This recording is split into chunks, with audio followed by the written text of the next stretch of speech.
Merci beaucoup, bonjour à tous. C'est toujours un plaisir pour moi en effet de venir à Franconville, où le public est particulièrement agréable et chaleureux.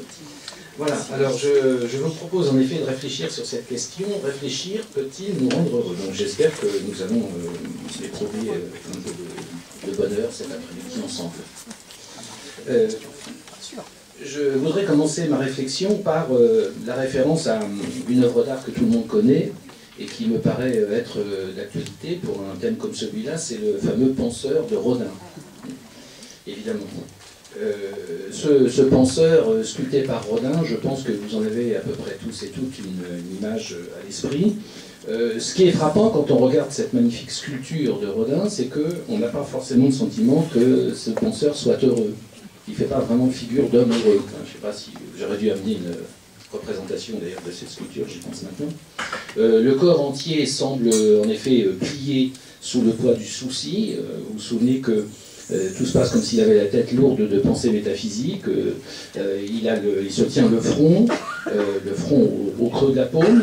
Donc on a plutôt le sentiment d'un homme qui, comme on dit aujourd'hui selon une expression familière, il se prend la tête. On utilise beaucoup cette expression qui n'est pas très belle, mais enfin pour l'être à la mode apparemment.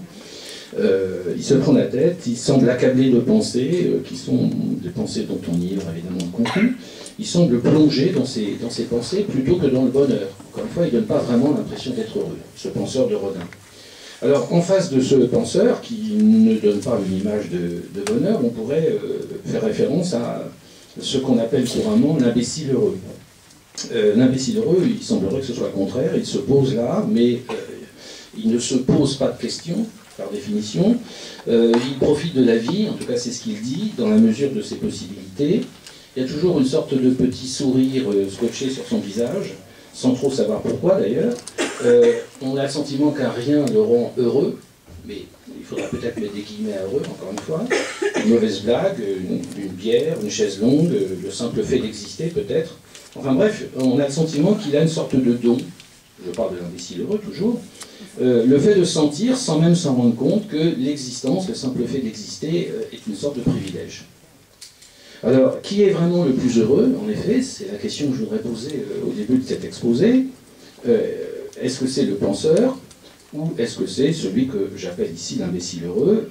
Et cet imbécile heureux, sait-il vraiment ce qu'est le bonheur? Alors, il n'est pas sûr que le penseur ou un penseur, lui non plus, sache exactement ce que c'est que le bonheur. Pourtant, malgré la fatigue, le doute, il éprouve une joie diffuse. En tout cas, c'est ce que beaucoup de gens dont l'activité professionnelle consiste à penser disent.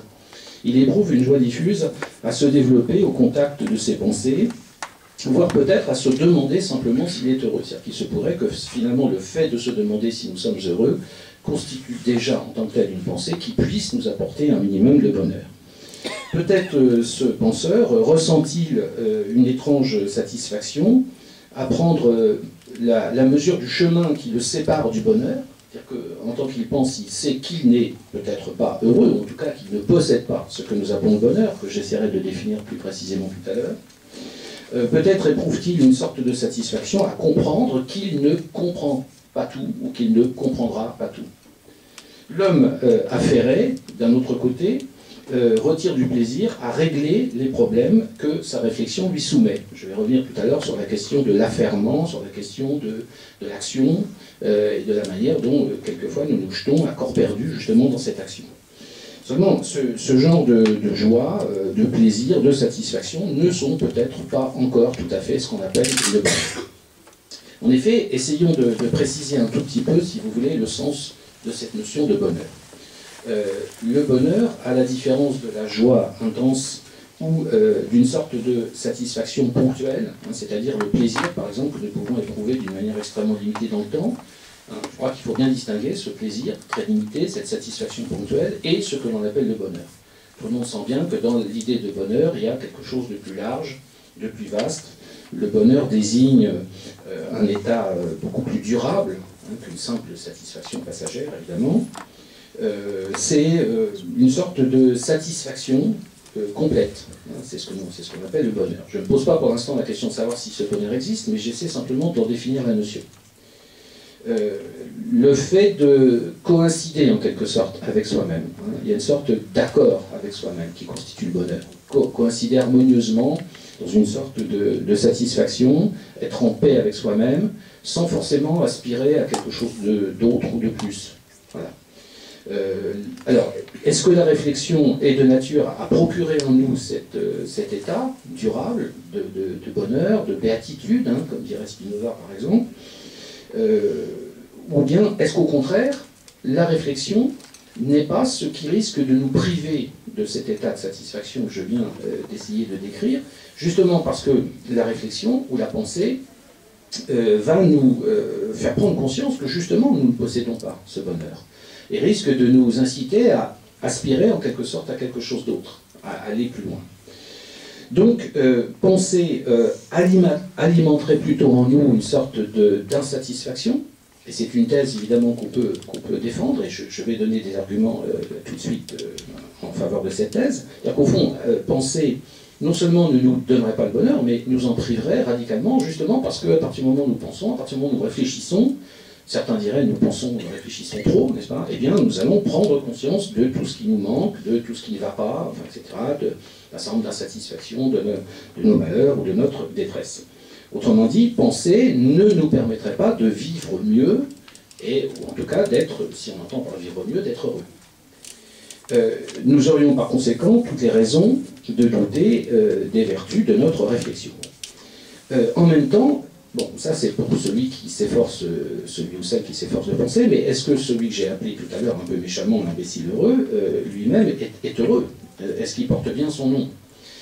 Ça n'est pas sûr, justement. Ça n'est pas sûr, parce que l'imbécile heureux n'est jamais fou de bonheur si on se souvient du sens que je viens de donner à cette notion, et son sourire un peu absent n'est pas forcément l'indice, disons, d'un bonheur authentique. C'est précisément comme s'il manquait de quelque chose pour être rempli d'un bonheur plus profond. Autrement dit, de quoi cet imbécile heureux manque-t-il, sinon peut-être, justement, de réflexion. Donc, la question que je voudrais poser, et à laquelle je vais essayer de répondre, vous allez voir, en 3 temps, de façon aussi, comment dire, logique que possible. La question que je voudrais poser est la suivante. Est-ce que la réflexion nous empêche d'être heureux, c'est-à-dire parce que la réflexion nous placerait à distance de notre bonheur, hein, creuserait entre ce bonheur que j'ai décrit et nous une sorte de distance, ou au contraire, la réflexion est-elle ce par quoi nous mesurons le bonheur, ce qui nous permet d'en prendre conscience, et par conséquent, ce qui nous permettrait en effet d'être heureux, c'est-à-dire d'éprouver le bonheur ou un certain type de bonheur par le fait que précisément nous prenons conscience de cet écart qui nous sépare du bonheur. Bon. Alors j'ai annoncé trois moments dans ma réflexion. Je vais prendre les choses dans l'ordre. Je vais commencer par la thèse la plus courante, la thèse du sens commun, comme on dit, celle qui peut nous venir immédiatement à l'esprit, et qui est que justement, il n'est pas nécessaire de penser pour être heureux. Il est même peut-être totalement inutile de réfléchir pour être heureux. Donc voyons, si vous voulez, ensemble cette première thèse. La plupart du temps, quand on souhaite le bonheur à quelqu'un, et on peut penser ici à ce que nous nous disons mutuellement au moment des fêtes, par exemple, au moment de la nouvelle année, bonne année, bonne santé, n'est-ce pas, ou des choses de genre, qui sont des formules rituelles, évidemment, qui ont une fonction sociale et qui expriment les vœux de bonheur pour la nouvelle année. En général, on souhaite aux gens une bonne santé, un certain nombre de satisfactions matérielles. Vous avez peut-être remarqué qu'il est assez rare qu'on souhaite aux gens de beaucoup réfléchir pour être heureux à Noël ou au jour de l'an, c'est assez rare. Mais plutôt, on souhaite aux gens d'être épargnés par un certain nombre de malheurs, par la souffrance, la maladie, enfin, bref, par le sort. On retrouve d'ailleurs cette idée du sort, de la chance ou de la malchance, dans le mot bonheur lui-même, puisque le mot bonheur en français vient de l'ancien français, le heur, hein, qu'on retrouve aussi dans malheur, d'ailleurs, qui est évidemment le contraire de bonheur, et l'heur, H-E-U-R, c'est la chance, c'est le sort, la chance. On considère en effet que pour être heureux, il faut avoir de la chance, parce que dans le bonheur, il y a un facteur de chance qui intervient, c'est la chance qui fait que vous ne serez pas malade, qui ne vous arrivera pas un certain nombre de malheurs, etc. Et donc par conséquent, il n'y a pas besoin de réfléchir pour être heureux, il suffit simplement d'avoir de la chance. Et c'est ce que la sagesse populaire répète en général chaque année. Le bonheur est une chance à saisir, et ça n'implique aucune réflexion, aucun calcul, aucune réflexion pragmatique, pas besoin de grande méditation métaphysique par conséquent pour être heureux. Mais en même temps, c'est aussi suggéré, et c'est une question que nous pouvons nous poser, que le bonheur ne dépend pas vraiment de lui dans ces conditions-là. Hein. Si le bonheur dépend du fait que je ne sois pas malade, qu'il ne m'arrive pas un certain nombre de malheurs ou de catastrophes, ça veut dire que le bonheur ne dépend pas de moi, mais qu'il est lié à une certaine dose de chance. Donc le bonheur serait une chance à saisir, il s'agit simplement d'être épargné par le sort. Notre bonheur tient à cette clémence d'autre chose que nous, ça nous dépasse finalement, ne pas être frappé par la maladie, ne pas être frappé par le cancer, ne pas voir mourir ses enfants, etc. Voilà le pur bonheur, pensera celui qu'un tel sort accable. On voit mal dans ces conditions quel philosophe d'ailleurs irait le convaincre du contraire, évidemment. Donc la réflexion n'est pas l'ennemi du bonheur, mais on dira dans ce cas-là que ce bonheur dépend d'autre chose, dépend surtout d'autre chose. Le confort matériel minimum, un minimum de confort matériel, la guérison, si on a le malheur d'être malade, des relations humaines de qualité, connaître l'amour, l'amitié, une vie de famille épanouie, ne pas souffrir de la solitude, etc., etc. La liste, évidemment, est longue. Certaines personnes âgées, condamnées à la solitude, ont tout à fait le loisir de réfléchir au sens de cette vie qui s'achève. Pourtant, le plus souvent, ça n'est pas cette réflexion qui les rendra heureuses, mais simplement une présence, le fait que quelqu'un soit à leur côté pour leur parler du temps qu'il fait, par exemple. Ça peut quelquefois suffire. Les images les plus répandues du bonheur sont en elles-mêmes éclairantes. Si on veut se représenter le bonheur, qu'est-ce qu'on se propose comme image? C'est très simple, des parents entourés de leurs enfants, deux êtres qui s'aiment et se regardent, des parasols plantés dans du sable abritant des familles, enfin, etc. Alors, on peut toujours dire que ce sont des clichés un peu vulgaires, mais pourquoi les hommes seraient-ils incapables de savoir ce qui les rend heureux? Et si ce que je viens d'énoncer peut rendre les gens heureux, pourquoi pas? Donc, comment les hommes pourraient-ils être d'ailleurs dans l'erreur, jusque dans leur impression de bonheur?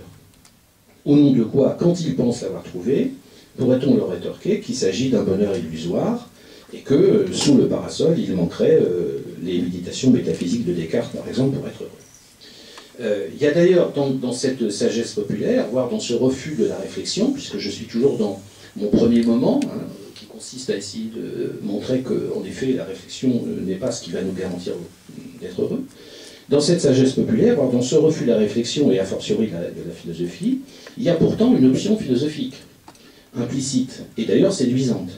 C'est-à-dire qui consiste à dire qu'apprendre à être heureux, c'est apprendre à se réjouir, apprendre à savoir se réjouir de ce qui est, c'est-à-dire du fait d'être aimé, du fait d'être vivant, du fait d'être en bonne santé, par exemple. De ce qu'on a, ne pas attendre d'en être privé pour comprendre que c'était justement ça le bonheur. Nous avons la chance d'être ce que nous sommes, saisissons cette chance en quelque sorte. D'ailleurs, nous aurions pu ne pas être, chacun et chacune d'entre nous, évidemment, peut faire cette réflexion, nous aurions pu ne pas être, et le monde lui-même aurait pu ne pas être. Le philosophe Jean-Paul Sartre dit que l'existence humaine est frappée par ce qu'il appelle la contingence. La contingence, c'est-à-dire l'absence de nécessité, c'est le contraire de la nécessité.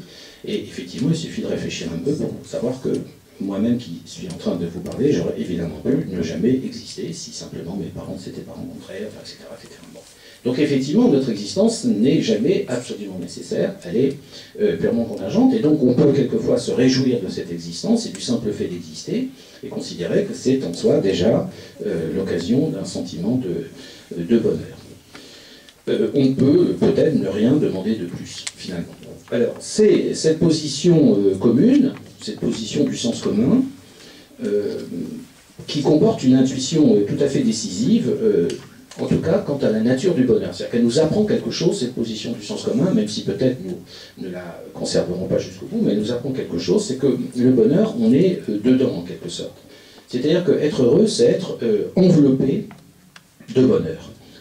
Alors les psychanalystes d'ailleurs nous disent que, on n'est pas obligé de les croire, n'est-ce pas, mais ils nous le disent, que c'est probablement une réminiscence inconsciente de ce que nous ressentions dans le ventre maternel, hein, puisque cette période prénatale, pour eux, est une période où, évidemment, cet enfant que nous avons été, qui n'était pas encore né, était enveloppé dans le liquide amniotique, à l'abri de toute espèce d'agression, et ainsi de suite. Bon, et d'ailleurs, un psychanalyste, c'est connu, un des disciples de Freud, qui s'appelle Otto Rank, a écrit un livre qui s'appelle Le traumatisme de la naissance. C'est-à-dire que pour lui, le simple fait de naître est déjà en tant que tel un traumatisme. Qui d'ailleurs s'exprime dans le fait que le petit bébé, la première chose qu'il fait quand il sort du ventre maternel, c'est de crier, comme s'il n'était pas si content que ça de venir au monde, n'est-ce pas? Et comme s'il n'était pas à ce moment-là très très heureux d'avoir quitté ce milieu tout à fait protégé qui était le sien jusqu'à présent. Donc, pour ce qui est de la question du bonheur, vous voyez ce que ça signifie de dire qu'on est en quelque sorte dedans. En parler, c'est peut-être déjà être extérieur à lui. Parler du bonheur, c'est déjà prendre une certaine distance par rapport au bonheur, et donc c'est peut-être ne plus être tout à fait heureux. Et y penser serait encore pire, puisque la pensée tient toujours son objet à distance d'elle-même. Quand vous pensez quelque chose, ou quand vous pensez à quelque chose, ce quelque chose, qui est l'objet de votre pensée, est toujours à distance de vous-même, hein, puisque justement vous le prenez comme objet de votre pensée. Et donc du coup, certains pourraient tout à fait dire que penser au bonheur, c'est déjà une manière d'être un petit peu moins heureux, puisque justement vous mettez ce bonheur à distance de vous. Hein, vous en faites un objet de réflexion.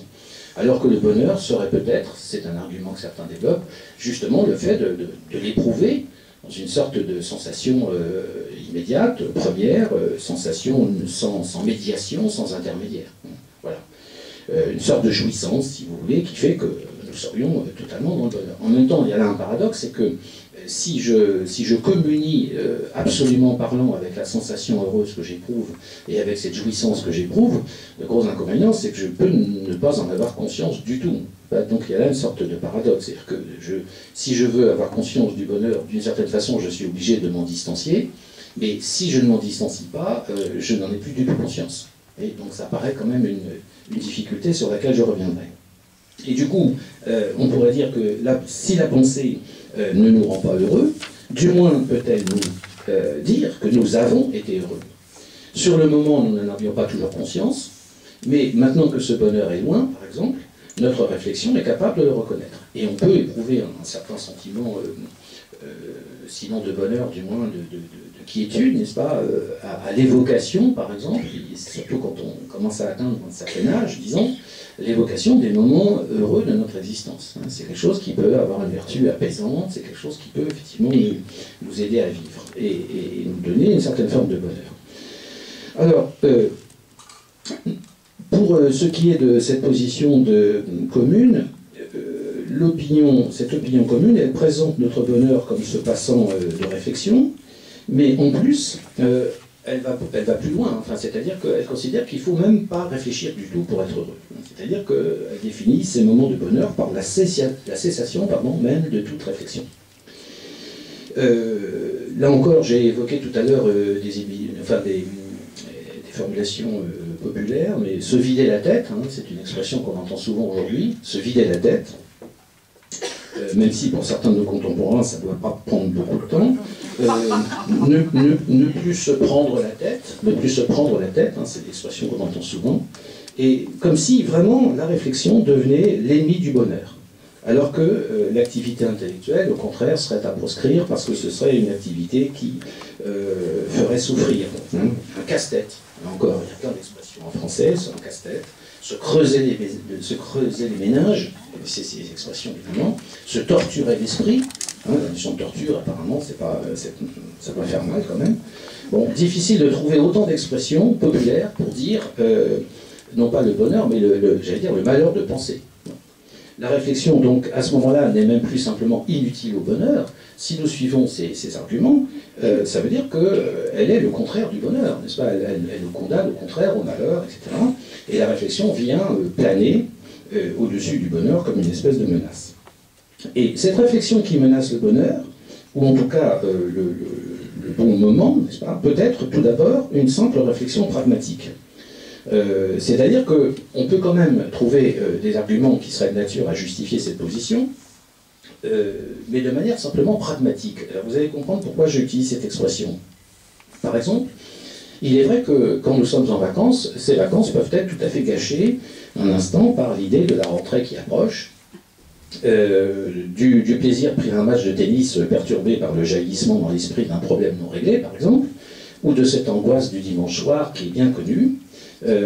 C'est-à-dire que là, en effet, le fait de penser à quelque chose d'autre que ce que nous vivons dans l'instant présent nous empêche probablement d'être heureux. C'est encore le temps du repos, celui du loisir avec les siens, mais notre esprit prend de l'avance et nous inquiète. Nous sommes avec les gens que nous aimons, mais c'est plus fort que nous, j'allais dire. Nous pensons quand même aux problèmes que nous avons à régler, à ce que nous allons retrouver dans le cadre de notre activité professionnelle ou autre. Bref, il y a cette réunion demain matin, par exemple, que ma pensée invite au cœur même de mon dimanche et qui m'empêche quand même de profiter de mon dimanche. Alors, ça, c'est les réflexions à caractère pragmatique, c'est ce qui concerne la gestion quotidienne de notre vie, nos activités, etc. Cette réflexion peut aussi être plus profonde, c'est-à-dire de nature métaphysique, pour employer les grands mots. Là, c'est ce qui se passe assez souvent, enfin, pas toujours, mais chez certaines personnes, lorsque la pensée de la mort, par exemple, vient troubler le bonheur d'une mère qui regarde jouer ses enfants, ou la pensée de l'absurde, qui vient briser notre élan alors que nous étions heureux d'élaborer un projet. Et que l'idée qui vient à notre esprit, c'est finalement à quoi bon, pourquoi faire ça, et après, à quoi ça va m'avancer, qu'est-ce que ça va me donner, etc. etc. Ça, c'est des considérations évidemment de nature métaphysique, métaphysique au sens où ça va plus loin que des simples considérations matérielles, comme la pensée de la mort par exemple. Seulement, ce qui est intéressant ici, me semble-t-il, c'est que dans cette position du sens commun, il y a finalement une intuition philosophique, évidemment. Parce que si la réflexion a ce pouvoir de venir perturber un instant de bonheur, c'est parce qu'elle est l'anticipation de l'avenir, justement. Le bonheur s'éprouve, donc le bonheur s'éprouverait au présent, mais certaines pensées nous empêcheraient de profiter de l'instant présent, parce que précisément, elles nous feraient anticiper l'avenir. Et d'ailleurs, on peut se demander jusqu'à quel point le propre de la réflexion, le propre de la pensée en général, n'est justement pas toujours de nous amener à anticiper l'avenir. Et il est certain qu'on peut, à partir de là, se poser la question de savoir si, pour être heureux, il faudrait peut-être ne jamais anticiper l'avenir, par exemple, n'est-ce pas, et ne penser qu'à l'instant présent, le fameux carpe diem. Donc, en effet, il y a là une difficulté, c'est-à-dire que c'est la conscience elle-même qui jette l'homme dans le temps, et plus précisément dans l'avenir. Et on s'en rentrait dans des considérations philosophiques trop compliquées, mais il est certain que le propre de l'homme est justement, peut-être qu'il est un animal étrange au fond, qui contrairement à la plupart des autres animaux, justement ne peut jamais vivre tout à fait dans le présent, ne peut jamais être enfermé dans l'instant présent, bloqué sur cet instant présent. Je veux dire, c'est plus fort que lui, il y a toujours une anticipation, il y a toujours une sorte de projet, au sens étymologique du terme, toujours une anticipation, il y a toujours une sorte de visée qui fait que je ne vis jamais tout à fait l'instant présent et que dans la manière même d'y penser, il y a déjà une anticipation du futur. Dans ces cas-là, évidemment, l'imbécile heureux, s'il existe, aurait une sorte de don qui serait justement celui de vivre au présent. Son insouciance viendrait de là. Le plus souvent, nous n'avons pas cette chance, et aujourd'hui, nous avons toujours conscience que l'instant présent va passer. On connaît le très beau vœu du poète, arrête instant, tu es si beau, arrête instant, tu es si beau, mais justement, le problème de l'instant, c'est que l'instant, c'est du temps, et que le temps ne s'arrête pas, mais il passe. Donc, la plupart du temps, nous sommes bien entourés de ceux que nous aimons, au bord de la mer par exemple, mais demain les vacances seront finies. Réflexion purement pragmatique. Et après-demain, nous serons tous morts. Réflexion cette fois-ci métaphysique. C'est par la pensée, par conséquent, que nous invitons au présent, au cœur du présent, des raisons de nous inquiéter. C'est la pensée qui fait surgir au cœur du présent, y compris quand ce présent est heureux, des pensées et des raisons de nous inquiéter. C'est ça la difficulté. Et nous inscrivons notre bonheur présent donc, dans une temporalité qui le menace toujours. Et cette temporalité, nous ne pouvons pas y échapper parce que le propre de l'homme, comme je viens de le dire à l'instant, c'est qu'il est vraiment, il n'est pas dans le temps au fond, n'est-ce pas? On pourrait dire de l'animal qu'il est toujours dans le présent, qu'il est toujours dans l'instant présent. Pour lui, il n'y a pas vraiment de passé ni d'avenir. Mais le propre de l'homme, c'est qu'il n'est jamais complètement dans le présent. Le présent est toujours lié à un passé, et ce présent est toujours en voie de dépassement vers l'avenir, justement. C'est le propre, encore une fois, de la réflexion. C'est le propre de la réflexion.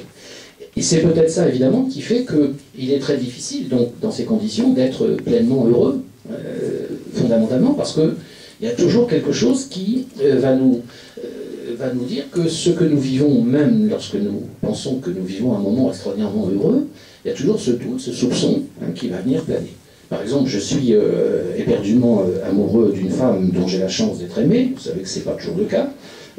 Si c'est le cas, tant mieux, sauf que, on peut penser ici à certaines réflexions proustiennes, par exemple, dans La recherche du temps perdu, où il y a des très belles pages là-dessus, sauf que je ne peux précisément jamais me contenter, me satisfaire de ce bonheur d'être aimé, parce que précisément, plus j'aime cette femme, plus le risque existe pour moi qu'un jour elle cesse de m'aimer. Et que par conséquent, cet amour qui me rend si heureux aujourd'hui, je peux évidemment à tout moment le perdre. Et que cet amour que cette femme m'a donné librement, elle peut aussi à tout moment me le retirer tout aussi librement. Donc on n'en sort pas. Hein. On n'en sort pas. Si je ne suis pas aimé, je ne suis pas heureux, mais si je suis aimé, je ne suis pas forcément tellement plus heureux. C'est même parfois pire. Donc notre réflexion ne cesse de nous tomber dessus pour venir gâcher le présent d'une façon qui est toujours imprévisible d'ailleurs, tout comme les malheurs. Les mauvaises pensées, comme on les appelle, pragmatiques ou métaphysiques, nous parlons de les chasser de notre esprit, chasser de notre esprit les mauvaises pensées, et nous nous acharnons à le faire pour préserver notre bonheur. Alors les mauvaises pensées, c'est tout, justement, tout et n'importe quoi, ça peut être n'importe quoi, en tout cas c'est ce qui va gâcher notre bonheur. C'est d'ailleurs la définition du divertissement. Le philosophe Pascal, bon, c'est quelque chose qui est très connu, dans les pensées de Pascal, il y a plusieurs pensées qui analysent ce qu'il appelle le divertissement. Et le divertissement, le divertir, tout le monde sait ce que c'est que se divertir, mais le mot français veut dire se détourner d'eux. Enfin, la racine étymologique du divertissement, c'est se détourner d'eux. Et Pascal insiste beaucoup sur le fait que quand nous nous divertissons, pardon, eh bien, il s'agit justement pour nous d'oublier en quelque sorte l'essentiel. Il s'agit de nous écarter d'un certain nombre de questions que précisément nous ne voulons pas nous poser parce que ces questions nous angoissent, justement. Comme par exemple la mort, entre autres, mais ce n'est pas les seuls. Or, le divertissement, qu'est-ce que c'est? C'est un bonheur poursuivi dans l'évitement des pensées menaçantes. Il s'agit d'éviter un certain nombre de pensées menaçantes. Nous recherchons l'étourdissement dans la fête, de fête en fête, de peur d'être rattrapés par nos mauvaises pensées, j'y faisais allusion, par l'idée de la mort ou par la liste des choses à faire, par le poids de l'avenir ou de notre conscience. Et vous savez à quel point nous sommes dans une société du divertissement, et pas seulement une société de la consommation. D'ailleurs, la consommation est en elle-même évidemment un divertissement, bien sûr. Et ce divertissement a probablement cette fonction de nous éviter de penser à un certain nombre de choses désagréables. On pourrait aussi se souvenir que Adam et Ève, nos lointains ancêtres, n'ont jamais été aussi heureux qu'avant de prendre conscience de leur nudité. Et c'est la conscience, en effet, qui les a fait sortir de l'innocence pour entrer dans la honte. C'est en tout cas ce que la Bible nous explique. C'est bien la conscience qui les a fait sortir de ce bonheur qui les enveloppait. Puisqu'ils ont voulu goûter à l'arbre de la connaissance, et Dieu leur a dit, eh bien maintenant, vous serez comme des dieux, c'est-à-dire que vous connaîtrez, mais cette connaissance, cette pensée, cette réflexion a pris toutes les apparences d'une sorte de malédiction, finalement, puisque c'est justement ce qui les a fait sortir de cette espèce d'innocence originelle, qui était celle d'Adam et Ève avant la chute, c'est-à-dire avant la désobéissance. Et le philosophe allemand Hegel dit de l'homme qu'il a définitivement perdu l'innocence animale. Justement, c'est exactement la même idée. À partir du moment où l'homme a l'intelligence, entre guillemets, à partir du moment où il pense, il réfléchit, eh bien, il ne peut plus avoir cette innocence animale que j'évoquais à l'instant en disant que l'animal est toujours dans le présent. Et j'allais dire, il ne pose pas de questions au monde et il ne se pose pas de questions à lui-même. Rien ne fait question pour lui.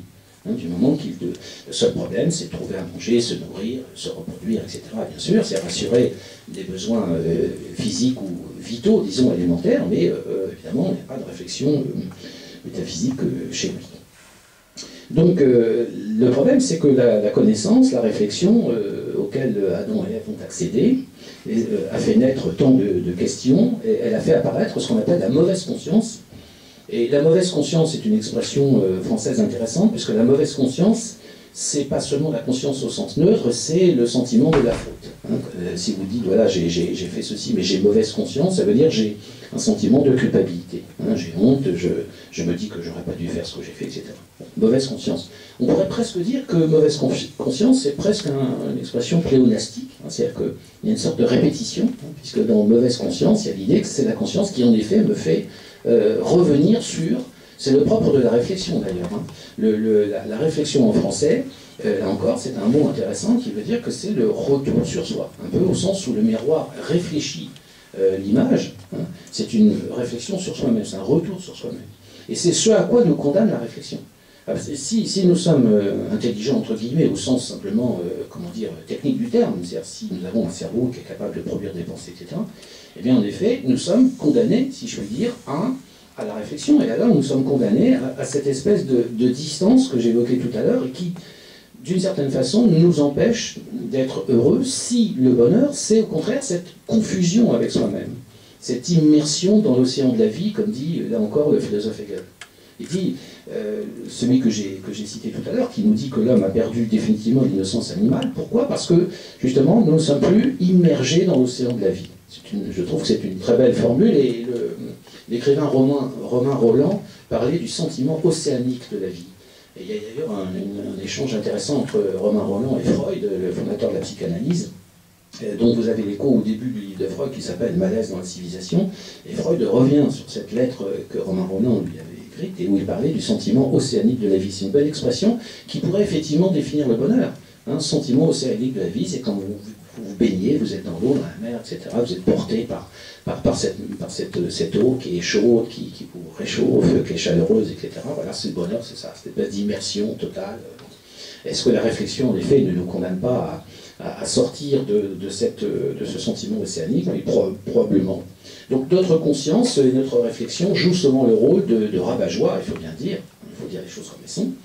Et d'ailleurs, alors, une des fonctions de la philosophie, si on considère que la philosophie consiste quand même à réfléchir, un minimum évidemment, et que c'est une de ses fonctions, ce serait alors justement de menacer notre bonheur présent. Et probablement de menacer notre bonheur présent en anticipant, et on trouve ici l'idée d'anticipation, hein, l'idée de projet que j'ai évoqué, mais simplement, pas pour le plaisir de nous être désagréables, mais au contraire parce que la philosophie prétend qu'elle peut nous permettre de mieux préparer l'avenir. Avec cette idée très simple, c'est qu'il faut penser à l'avenir pour mieux le préparer d'une certaine façon. Et que justement le fait d'anticiper un certain nombre d'événements est une manière de nous y préparer, et en particulier certains événements douloureux de notre existence. Au fond, un professeur de philosophie pourrait tout à fait introduire son cours de la manière suivante, il pourrait dire, aujourd'hui vous ne voyez pas, il pourrait s'adresser à ses élèves dans ces termes, n'est-ce pas, aujourd'hui vous ne voyez pas l'utilité d'une réflexion sur la mort. C'est vrai, quand on a 16 ou 17 ans, on n'a pas spécialement envie de réfléchir sur la mort, enfin, on n'y pense pas 24 heures sur 24 en général, hein, c'est assez peu courant. Sur le désir, sur la désillusion, enfin sur un certain nombre de choses négatives, mais pourrait continuer ce professeur de philosophie, il faut pourtant essayer d'y songer, parce que le jour où vous serez confronté à la mort d'un proche, à une rupture sentimentale, vous ne serez pas en état de pouvoir y réfléchir. Voilà ce qu'il pourrait dire, ce philosophe, ou ce professeur de philosophie. Autrement dit, la référence à ces mauvaises pensées nous dit aussi que nous avons besoin, en fait, de la réflexion pour reconstruire un bonheur possible et pour anticiper ces malheurs. Il faut d'abord savoir pourquoi ces mauvaises pensées surgissent et ce qu'elles signifient. Je crois que nous ne gagnons rien à vouloir nous vider la tête, encore une fois, etc., hein, pour reprendre ces expressions. Vouloir les chasser sans prendre le temps de les comprendre, ces mauvaises pensées, est vain, quand cela, d'ailleurs, ne les entretient pas.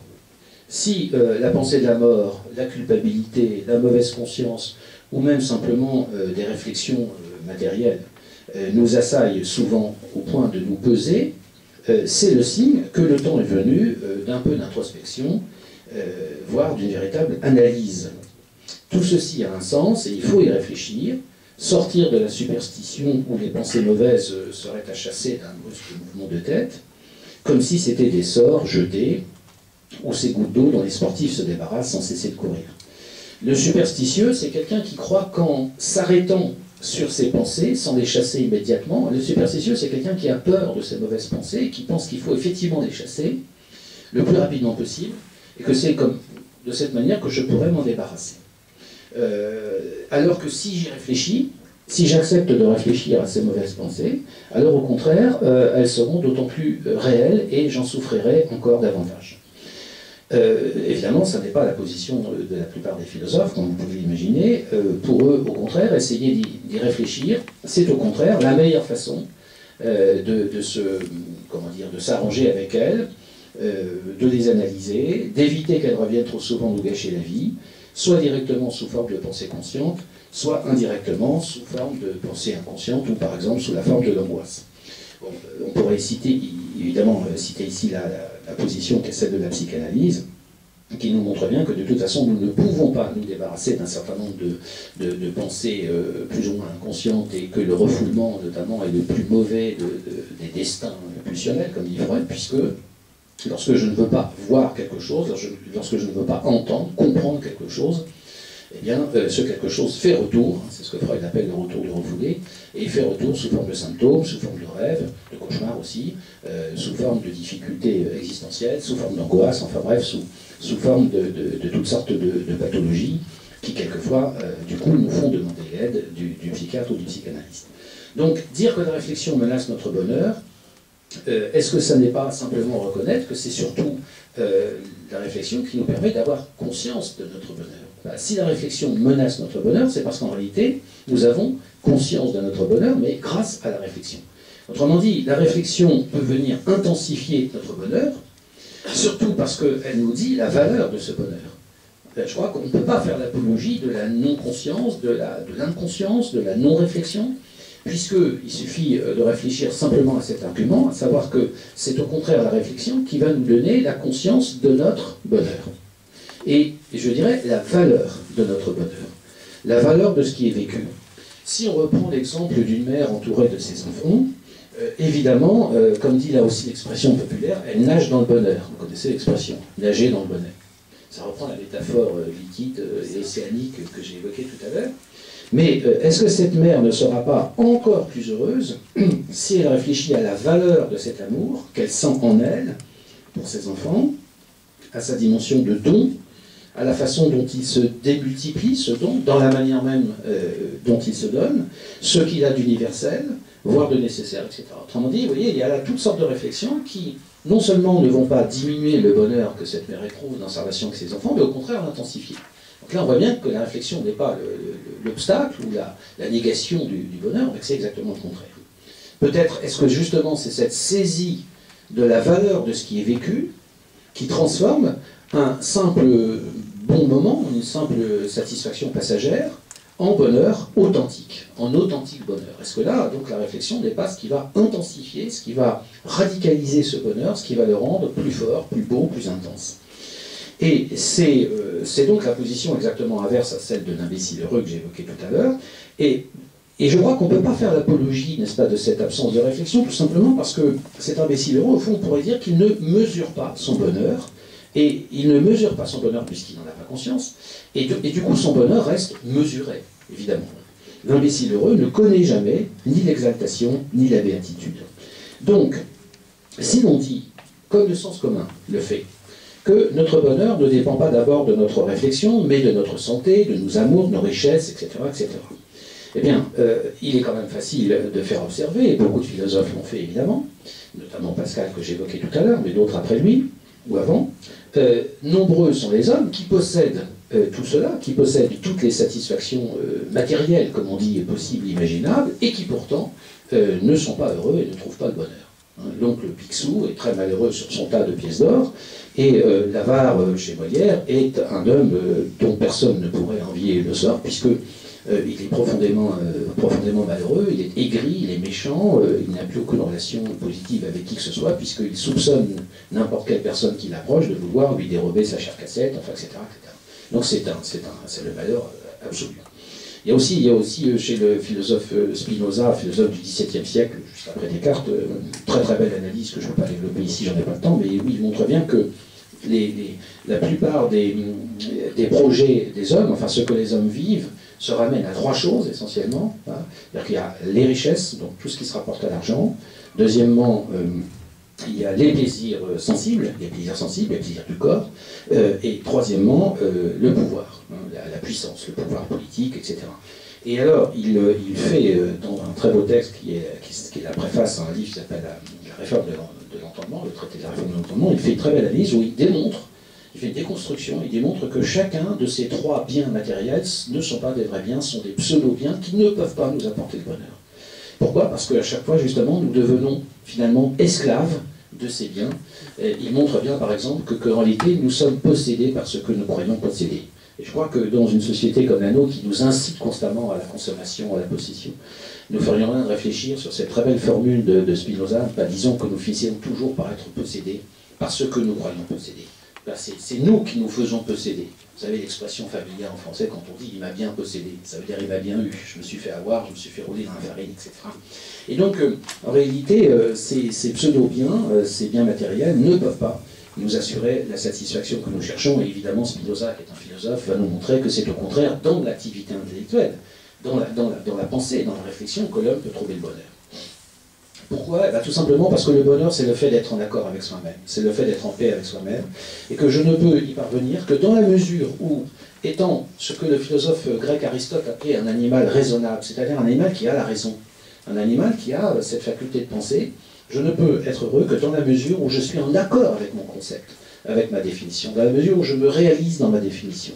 Et je me réalise dans ma définition quand j'ai fait l'effort de penser, quand je pense. Ce qui ne veut pas dire que je trouve, ce qui ne veut pas dire que je comprends tout, etc. Pas du tout.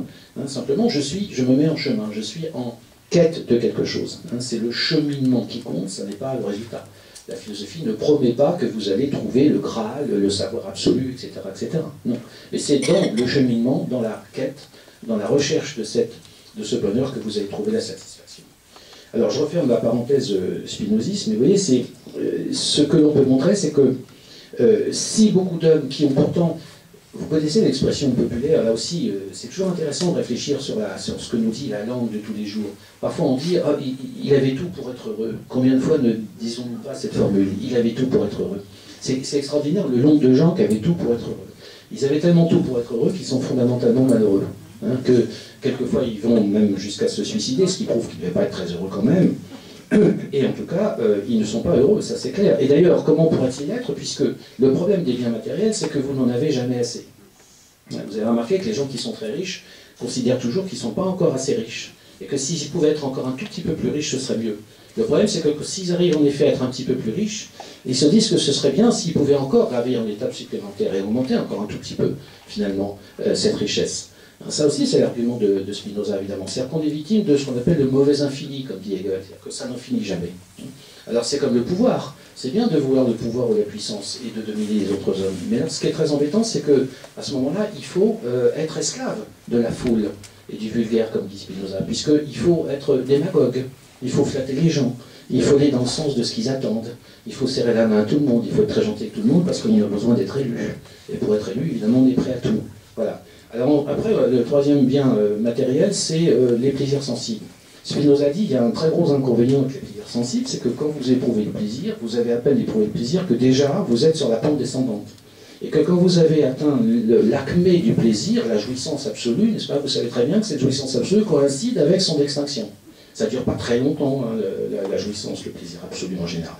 Et donc ça veut dire qu'en réalité, dans la consommation du plaisir, il y a déjà la condamnation de cette suppression, de cette extinction. Et puis ce désir, il va renaître, indéfiniment. Donc vous allez être esclave de cette renaissance indéfinie du désir, qui ne cessera jamais de revenir, et avec lequel, évidemment, vous n'en aurez jamais fini. Donc voilà un exemple d'analyse intéressante chez le philosophe Spinoza. Donc ce qui manque à tous ces gens qui pensent que les biens matériels suffisent, c'est justement la réflexion. C'est-à-dire qu'en fait, ils ne savent pas appréhender la valeur de ce qu'ils sont. Maintenant, s'ils sont si nombreux, ça n'est pas surprenant. Tout simplement parce que pour percevoir combien l'existence en elle-même est un miracle ou un privilège, autrement dit, pour savoir saisir la chance d'être ce qu'on est, saisir la chance d'être ce qu'on est, et cesser de s'abîmer à essayer de devenir ce qu'on n'est pas, eh bien il faut peut-être une authentique philosophie, une véritable réflexion en effet, bien sûr, et pas simplement une bonne humeur d'imbécile heureux, ni une quelconque sagesse populaire. Je passe donc, parce que je crois que le temps passe, Je passe donc à mon deuxième point. Donc après avoir montré que, en m'alignant au fond sur la position du sens commun, qu'il ne faut surtout pas réfléchir pour être heureux, je voudrais au contraire passer à la thèse exactement inverse, évidemment, à l'antithèse en quelque sorte, et voir les arguments qui nous permettent de penser que c'est la réflexion, au contraire, qui est la condition d'un authentique bonheur. Alors, prenons une petite histoire, n'est-ce pas? Dans un train, un homme rencontre une femme, parce qu'il a raté le train précédent, et quant à elle, elle a décidé au dernier moment d'annuler son billet d'avion pour prendre le TGV, parce que finalement, elle a eu peur de prendre l'avion, remarquez, parfois, on comprend pourquoi.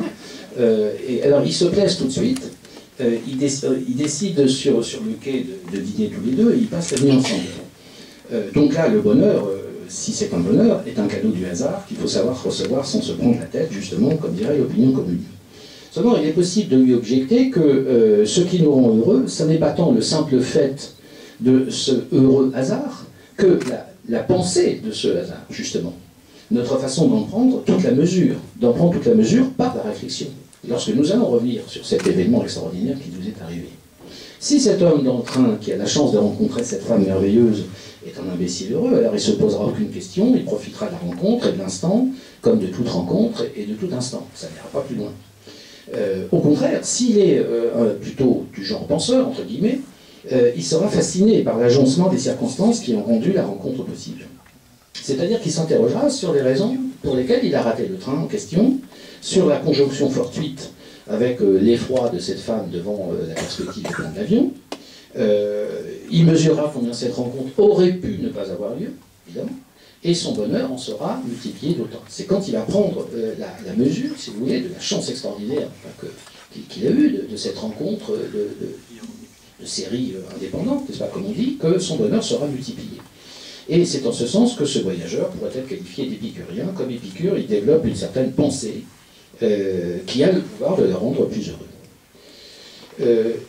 Le philosophe Épicure, en effet, qui est du 4e, 3e siècle avant Jésus-Christ, ce philosophe n'est pas ce qu'on en dit trop souvent. Vous savez, quand on dit qu'on est un épicurien, en français, ça veut dire que, bon, on est une espèce de jouisseur, comme ça, etc.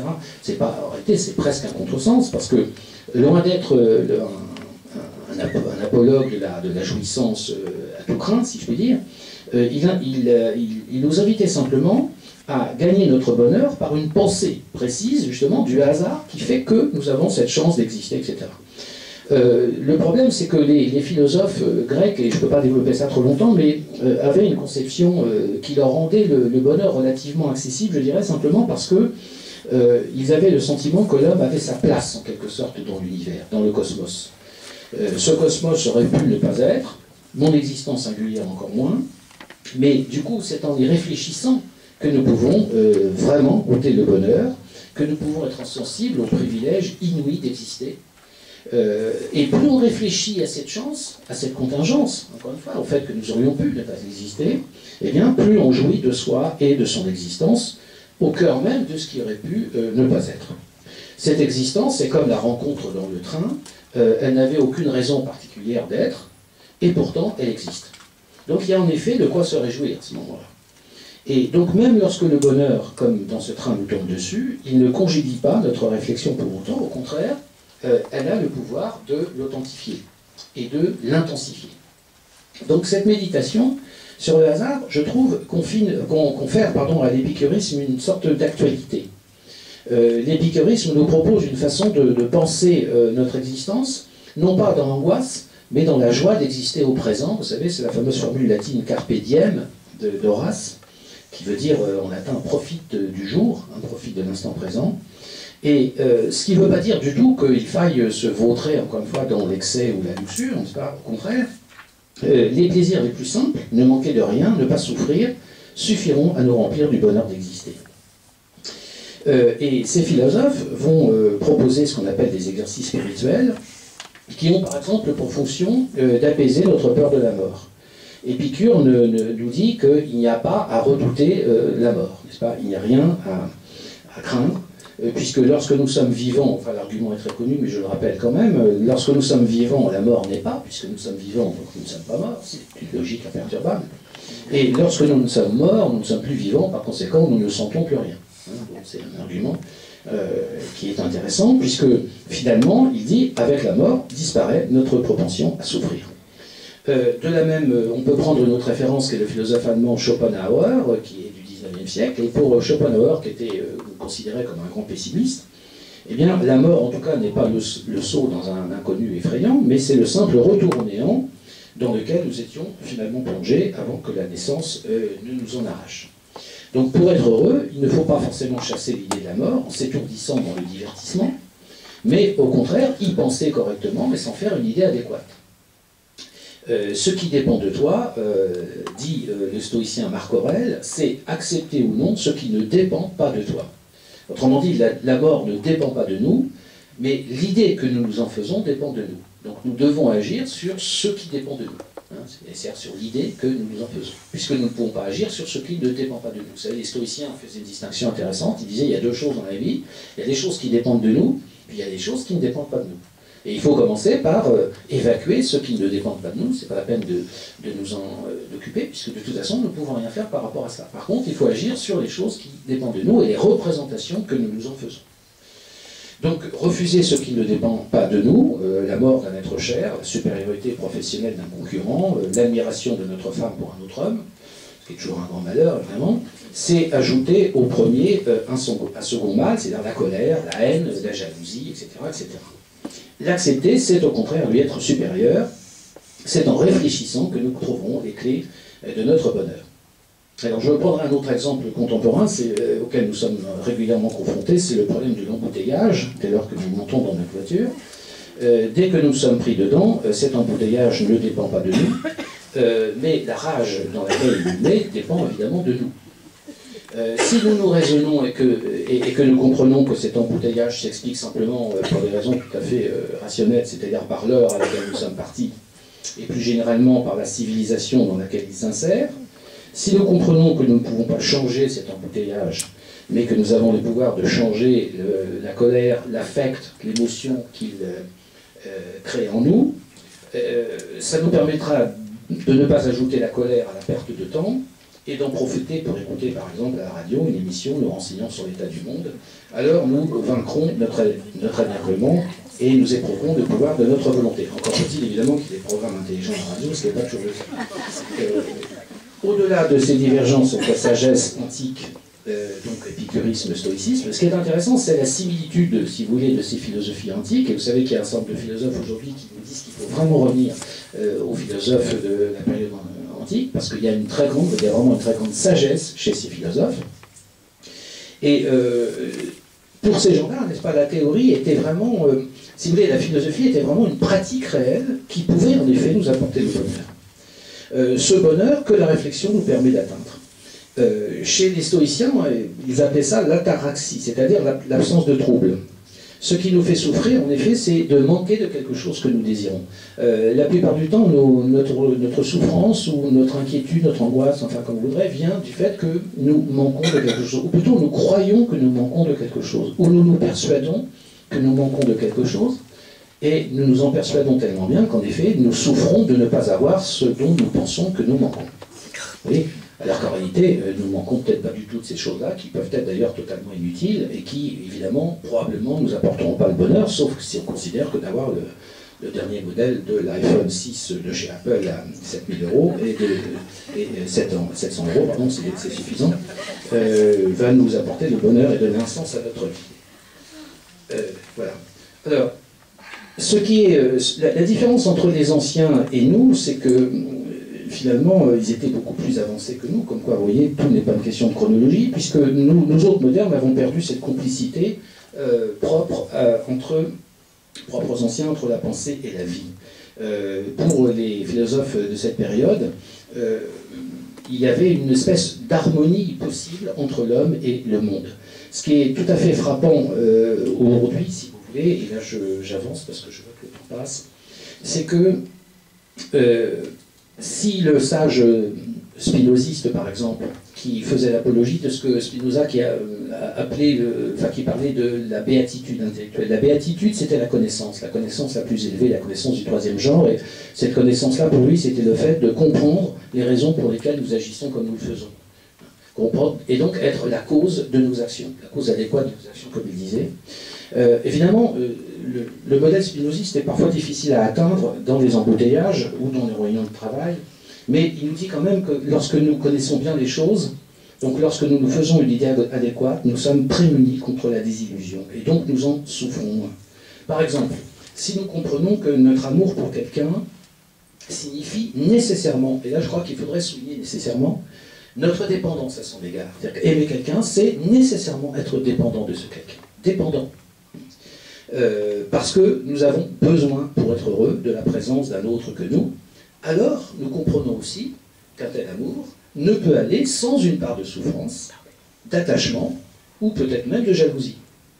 Donc, la souffrance, c'est un exemple, on peut en prendre beaucoup d'autres, la souffrance que nous ressentirons en certaines occasions pourra être atténuée, voire gommée, par la compréhension de sa dimension logique ou inéluctable. On ne peut pas prétendre aimer sans aussi être confronté et avoir à accepter la dimension, en effet, de souffrance qui peut résulter de cet amour, parce que l'amour implique la dépendance à l'égard de l'autre, comme je le disais tout à l'heure. Si par contre nous persévérons dans une idée inadéquate de l'amour, par exemple un amour vécu dans le détachement absolu, la fameuse liberté entre guillemets, l'absence d'engagement et ainsi de suite, sur le modèle des couples libres apparus dans le sillage de mai 68 par exemple, alors nous risquons de souffrir inévitablement, nous risquons d'aller de désillusion en désillusion, à chaque fois que nous sentirons en nous la morsure pourtant normale de la jalousie, par exemple, ou simplement du manque de l'attachement. Donc réfléchir correctement à la nature des choses, ça veut dire par exemple, en l'occurrence, réfléchir adéquatement à ce qu'implique le fait d'aimer quelqu'un, est encore la meilleure façon de n'en pas souffrir, ou en tout cas d'en souffrir un peu moins. Alors, je vais passer à la troisième possibilité, parce que je crois que nous ne pouvons pas non plus en rester à la deuxième option que j'ai évoquée, qui implique que la réflexion suffit à nous rendre heureux. La troisième position que je voudrais développer, je pourrais la formuler de la façon suivante en disant que, au-delà de la réflexion, c'est l'action qui peut nous rendre heureux. Alors bien entendu, ça ne signifie pas du tout qu'il faille abandonner la réflexion, mais que, plus précisément, la réflexion va devenir le moyen, la condition même de l'action. Ce qui n'est pas donc, tout à fait la même chose. Finalement, c'est l'action qui est, je crois, de nature à nous rendre heureux. Alors, il faut essayer d'expliquer ce que l'on peut entendre, évidemment, par là. La réponse qui consiste à dire que c'est l'action qui nous rend heureux peut sembler enfantine. En réalité, cette formule apparemment simple cache un enjeu tout à fait majeur, c'est-à-dire une inversion historique des valeurs. Alors, je m'explique.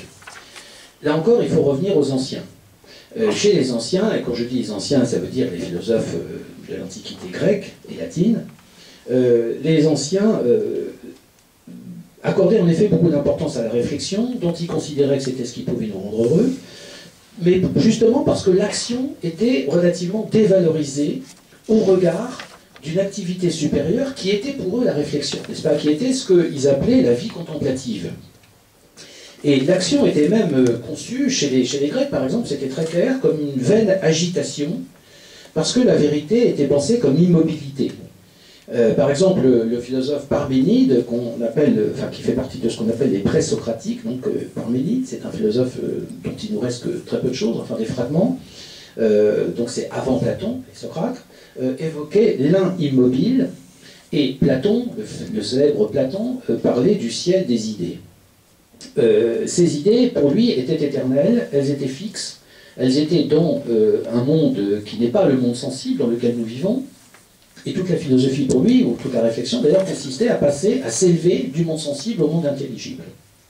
Et le bonheur du sage venait de ce que, quand il s'élevait par la pensée, il entrait en relation avec les idées, et par là, il touchait à cette vérité immobile. Alors, ce que je veux dire, c'est que cette conception de la philosophie grecque ou latine impliquait toute une conception de l'univers et de la place de l'homme dans l'univers. Le problème, c'est que cette conception n'est plus la nôtre. Désormais, nous ne voyons plus la vérité comme une vérité immobile, contrairement aux anciens, n'est-ce pas, pour lesquels il fallait rejoindre des idées, auxquelles ils mettaient une majuscule, d'ailleurs des idées avec un i majuscule. pour tout comprendre. Non, aujourd'hui, notre perspective est tout à fait différente. Le Dieu du christianisme, le Dieu du judéo-christianisme, a créé le monde. Vous avez déjà l'idée d'une création qui est extrêmement importante. C'est-à-dire que Dieu a dû se bouger un peu, comme on dirait aujourd'hui de façon familière. Il est donc difficile de dévaloriser l'action dans une civilisation issue d'une religion où le monde est l'œuvre de Dieu. Le monde est l'œuvre de Dieu. L'astronomie moderne n'a mis en évidence aucun ciel des idées immobiles, comme le croyait Platon, mais au contraire un monde infini en expansion rapide. Et donc agir pour nous, ça n'est plus s'agiter, c'est œuvrer. Je trouve que le mot français œuvrer est un très beau mot, n'est-ce pas? Parce que dans œuvrer, il y a œuvre, c'est faire une œuvre, au sens où on parle d'une œuvre d'art, par exemple. Donc, notre approche de la réflexion est tout à fait changée. Réfléchir, c'est s'inscrire dans le mouvement, c'est préparer l'action, c'est en mesurer l'effet.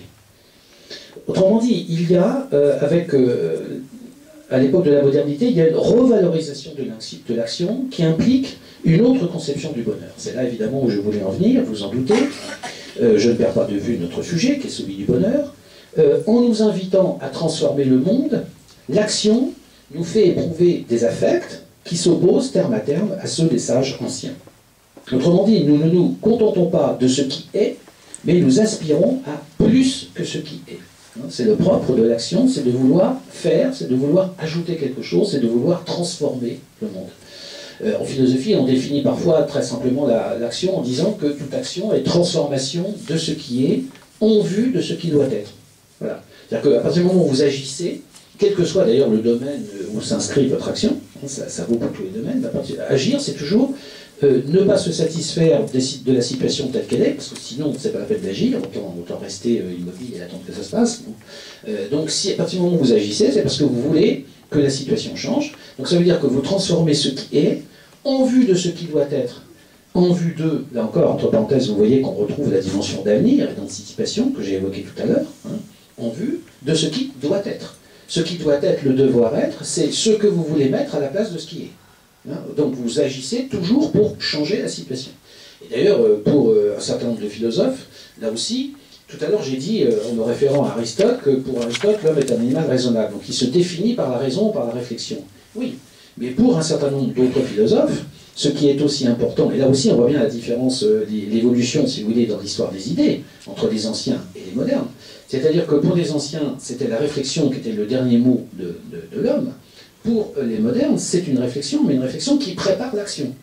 Pourquoi? Parce que l'homme n'est pas seulement l'animal raisonnable, dont nous parlait Aristote.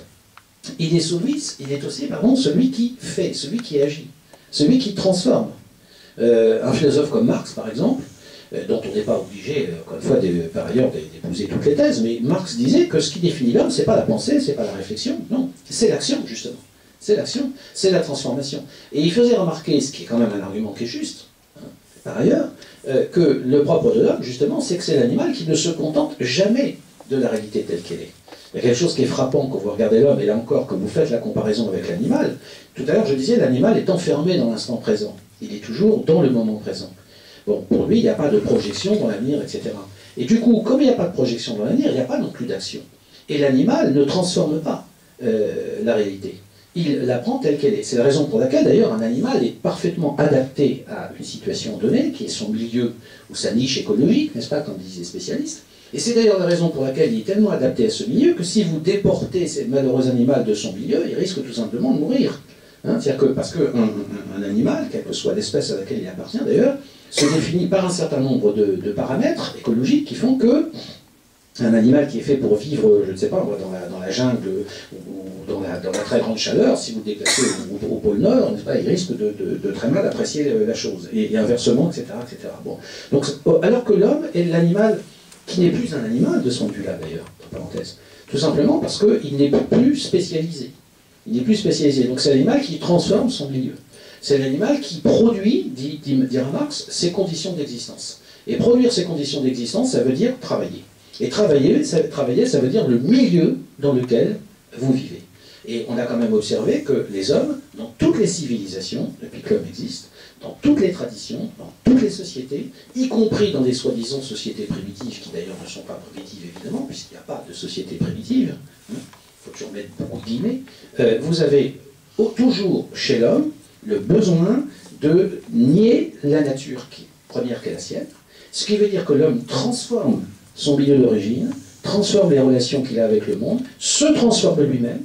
C'est la raison pour laquelle, par exemple, l'homme fait cuire ses aliments et ne mange pas cru comme la plupart des animaux. C'est la raison pour laquelle l'homme va considérer que la société à laquelle il appartient est déterminante pour son existence, etc. etc. Bon. Je pense ici aux travaux, par exemple, de Lévi-Strauss sur les sociétés dites primitives d'Amérique latine qu'il a étudié d'ailleurs. Il a montré à quel point il y a une extraordinaire complexité dans ces populations, notamment au niveau des systèmes de parenté, par exemple, et que même des populations qui vivent quasiment nues, en réalité, ne le sont pas nues du tout, puisqu'ils se couvrent le corps et le visage de tatouages, de scarifications, etc., dont il a montré la signification, d'ailleurs, signification symbolique extrêmement complexe, qui renvoie à la structure sociale à laquelle ils appartiennent, qui renvoie aux relations de hiérarchie, n'est-ce pas, qu'il y a dans cette société, etc.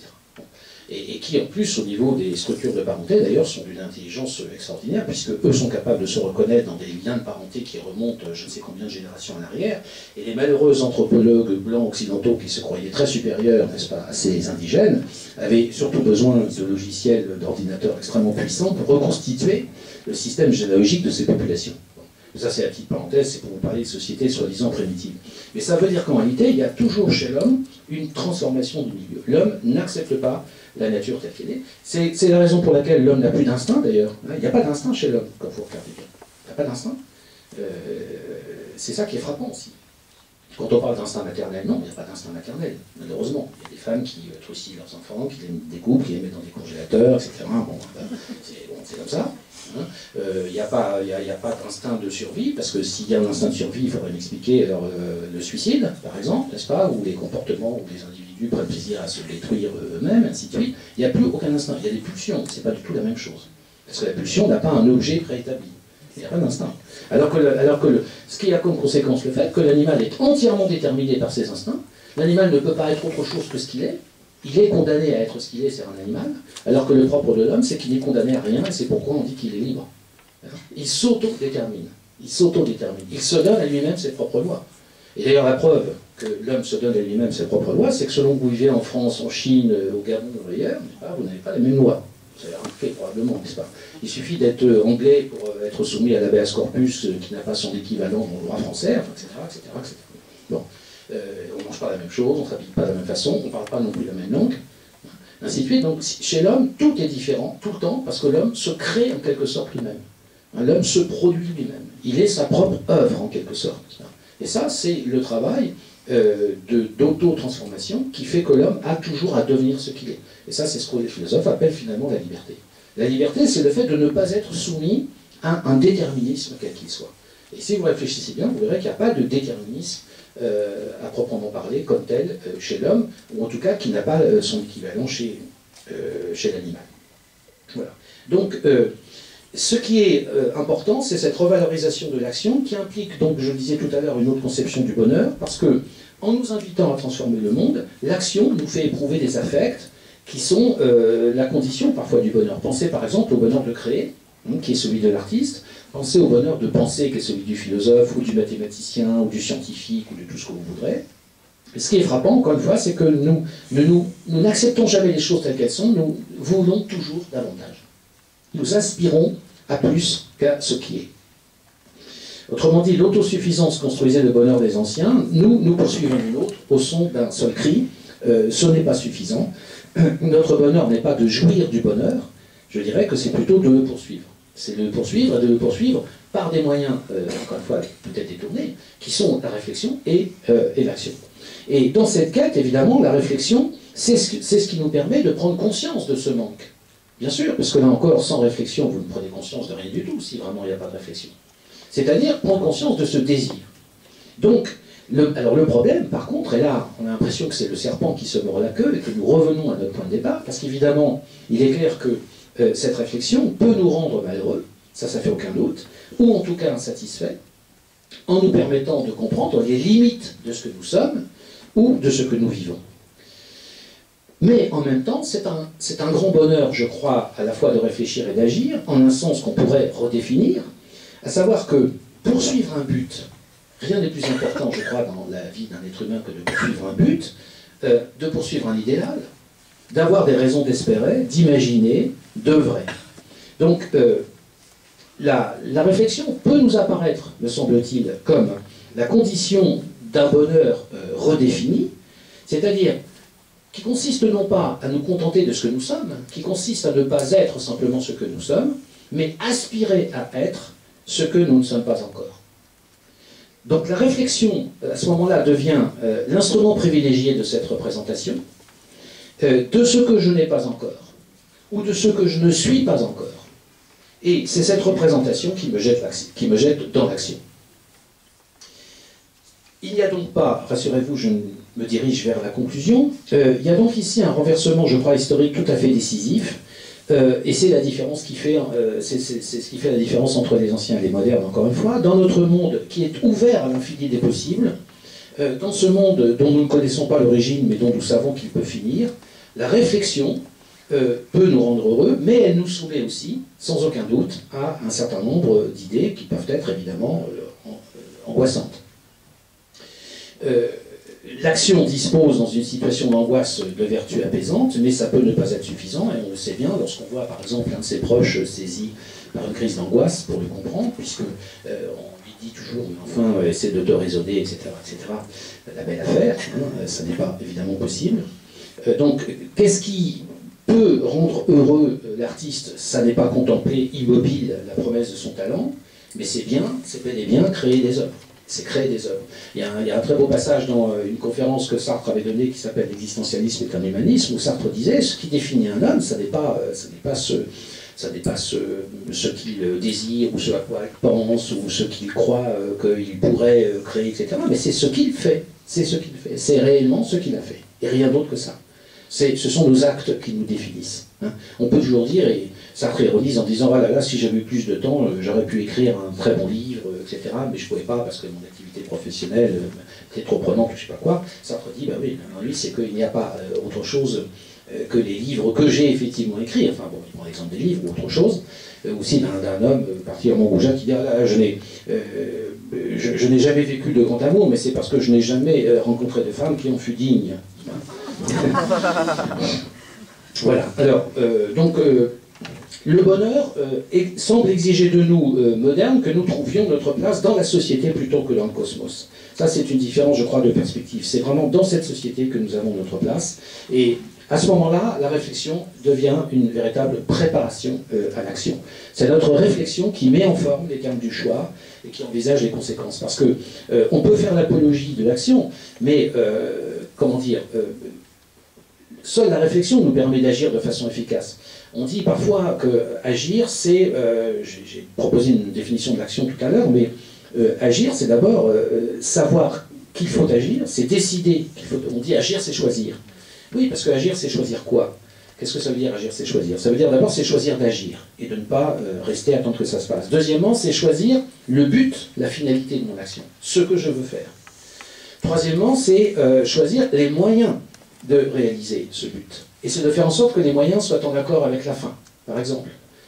Donc vous voyez, il y a toute une cascade, toute une suite de choix dans le simple fait d'agir.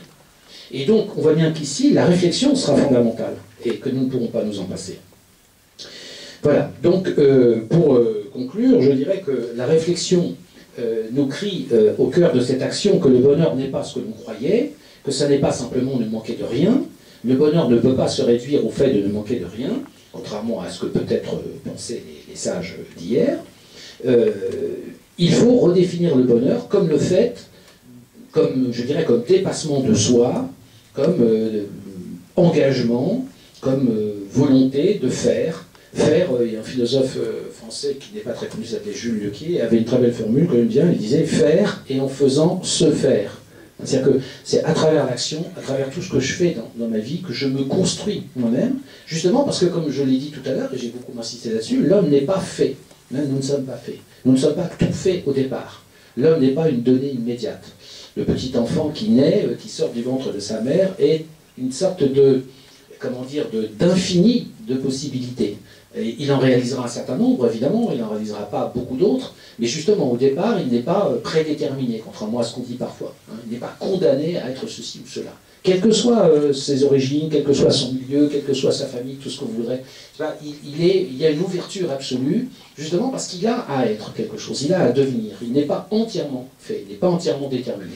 Ça n'est pas parce qu'il héritera de ses parents la couleur de ses yeux ou de ses cheveux que ça a le moindre impact sur l'homme ou la femme, évidemment, qui deviendra. Il faut bien dissocier les deux. Donc l'homme a à devenir ce qu'il est. Et donc vous voyez, pour conclure, que la réflexion, alors c'est une conclusion mitigée que je vous propose, et j'en suis désolé, j'espère que ça ne va pas trop vous attrister et vous empêcher d'être heureux, mais je dirais simplement que la réflexion ne nous rend pas heureux à proprement parler, ce serait sans doute présomptueux, et on pourrait s'exposer à beaucoup de démentis et d'objections si on disait cela. Donc la réflexion ne nous rend pas heureux, mais elle nous pousse à... Elle nous donne les moyens, si vous voulez, d'inventer ce qui pourrait nous rendre heureux. Hein, ce qui est donc une conclusion un petit peu plus mesurée et relative. Elle est complice de notre action et donc elle nous pousse à réinventer le bonheur. Elle ne nous apporte pas le bonheur, mais elle nous rend, je dirais, plus vivants, capables de plus de bonheur quand même que de malheur. Je dirais que l'imbécile heureux, encore une fois, dispose d'un éventail plus restreint, c'est le moins qu'on puisse dire, dans sa façon d'être au monde. Hein, sa bêtise rétrécit sa vie. Parce que nous réfléchissons, nous sommes capables d'un bonheur inquiet, d'un bonheur partagé, d'un bonheur qui est menacé. Et quand nous sommes heureux, nous savons que ce bonheur est menacé. Vous savez, une expression aussi que beaucoup de gens utilisent, ils disent « c'est trop beau pour être vrai ». Ou parfois on dit « c'est pas possible, ça va pas durer ». C'est-à-dire qu'on est tellement, on n'y croit tellement pas, n'est-ce pas, on a un bonheur extraordinaire qui nous tombe dessus. C'est comme si nous avions besoin de penser que, comment dire, que c'est une illusion, ou que, et en tout cas, on va le payer, comme disent les braves gens aussi, quand il fait beau, parce qu'évidemment, il faut à tout prix penser que demain, il ne va pas faire beau. Hein, on va le payer. Bon. Et s'il fait beau en avril, on va forcément le payer en juillet, en août, on aura un temps épouvantable. Tout le monde sait ça. Autrement dit, vous voyez que finalement, nous pouvons comprendre le bonheur comme dignité, comme dépassement de soi, comme lucidité. Et du coup, je pense qu'il faut quand même conclure sur une note évidemment très, très, très ferme, qui est l'apologie de la réflexion, parce que la réflexion nous donne, indépendamment de ce que j'évoquais tout à l'heure avec les philosophes grecs, c'est-à-dire la réflexion, c'est quand même le fait d'être en accord avec soi-même. Un homme ne peut pas raisonnablement faire l'apologie de la non-réflexion, auquel cas il est en contradiction avec lui-même. D'ailleurs, on pourrait lui faire observer que pour faire l'apologie de la non-réflexion, il faut qu'il réfléchisse un minimum. Bon, pas beaucoup, certes. Dans le cas présent, c'est vraiment pas grand-chose, mais tout de même. Donc ça veut dire qu'il n'est pas vraiment dans cette espèce d'identité à soi, etc. Donc en réalité, la réflexion nous donne ce que j'appellerais un agrandissement de nos possibilités de vie, et donc de nos affects, de nos émotions.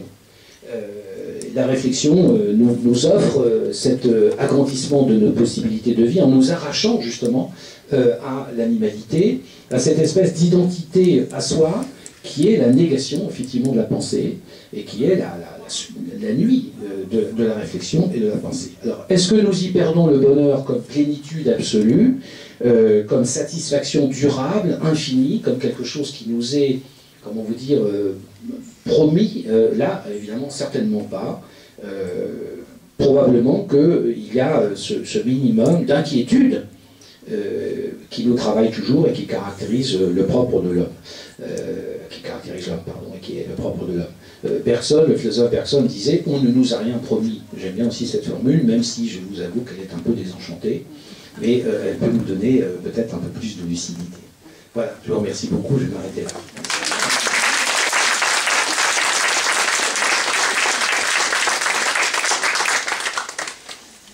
Parole est à vous. Je vous passe le micro.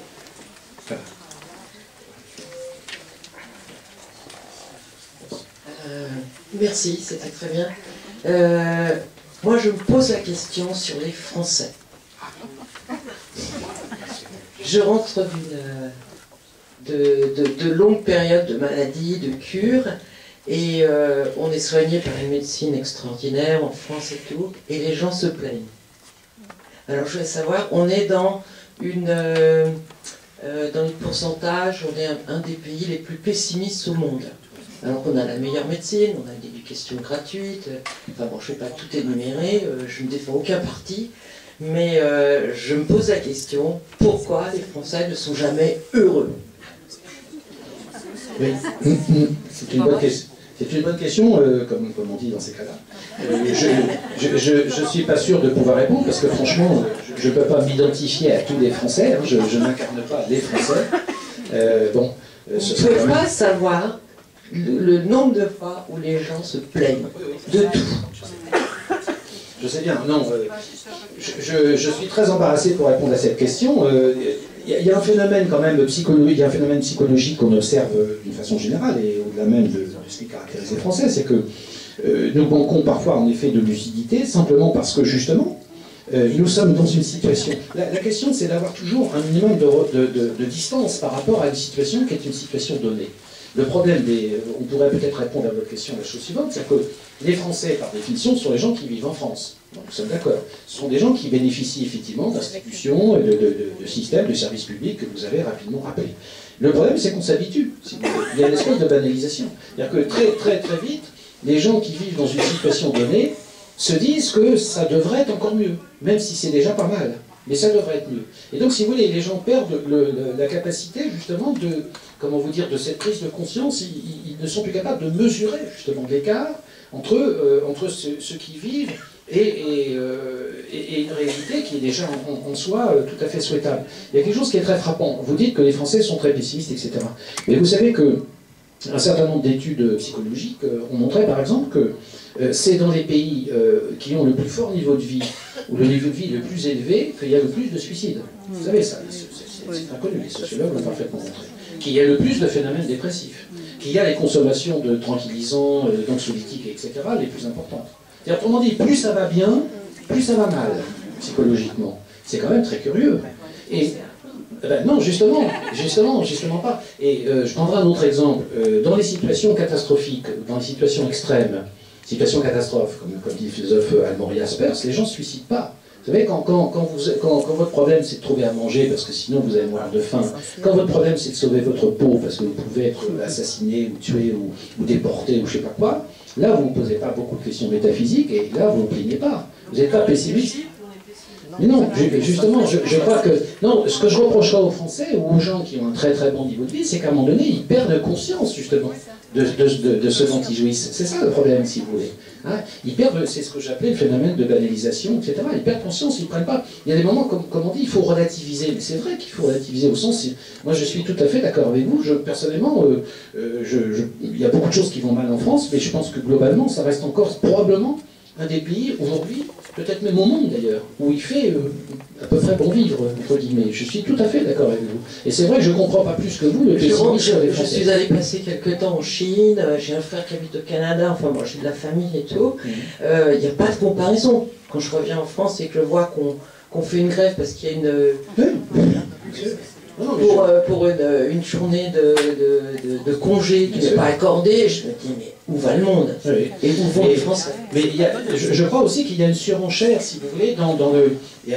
Ce qui est peut-être dangereux, c'est que dans les pays où vous avez justement un bon niveau de vie, les gens considèrent à un moment donné que ce niveau de vie leur est dû, et que comme c'est bien, il faut que ça soit encore mieux. Enfin, vous savez, c'est comme l'avare que j'évoquais tout à l'heure, c'est-à-dire il n'a jamais assez d'argent, il en veut toujours plus. Et lui non plus, il n'est jamais heureux, lui aussi il est pessimiste. Alors qu'il a tout pour être heureux, hein. Là c'est le cas de le dire, bon. Mais non, enfin pour être heureux, je ne sais pas, à condition que l'argent fasse le bonheur, puisque aussi les gens disent que l'argent ne fait pas le bonheur. Bon. Et en même temps, ceux qui disent que l'argent ne fait pas le bonheur sont parfois ceux qui en ont plus. Pas de bonheur, mais d'argent, je veux dire.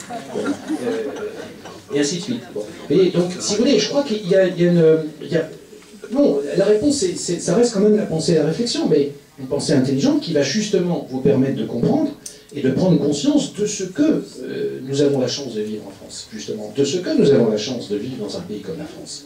Et c'est ça, justement, au contraire. Donc, non, il ne s'agit pas de nier la réflexion ou la pensée. Au contraire.